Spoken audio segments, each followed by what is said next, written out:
But we know that there's been no love lost between the president and Pelosi. They haven't been speaking for several months. And just today, in response to Pelosi's comments, we saw Donald Trump retweet the chairwoman of the Republican Party, who accused Pelosi of trying to rewrite history, saying that in January, when all of this was starting to bubble up, that Democrats were consumed with the impeachment saga instead of focusing on the country's health and well-being. Have to do more. I think this bill was just a down payment.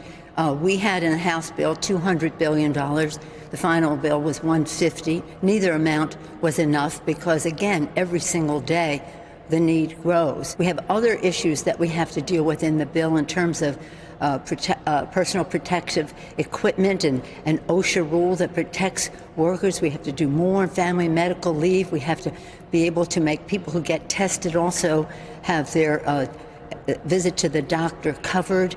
We have to do more in terms of the assault on pensions that was not addressed, but Senator McConnell said we'll do it in the next bill.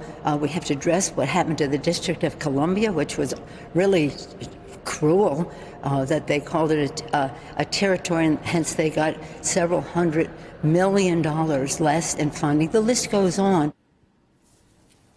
And you hear Nancy Pelosi there talking about what she calls phase 4, the need for an additional piece of legislation above and beyond that massive $2 trillion package already passed. She wants to focus on the recovery that happens once we start to move beyond coronavirus. And we know that even though the House is not in session, Pelosi has asked the chairpeople of the committees in the House to get to work right away with starting to put together that piece of legislation to be considered in April. Alex? Hey, Josh, look, I'm going to tell you your camera is freezing up just a wee bit, but at the risk of losing you, do we know what the details they would focus on for this fourth passage, for this fourth bill to be passed?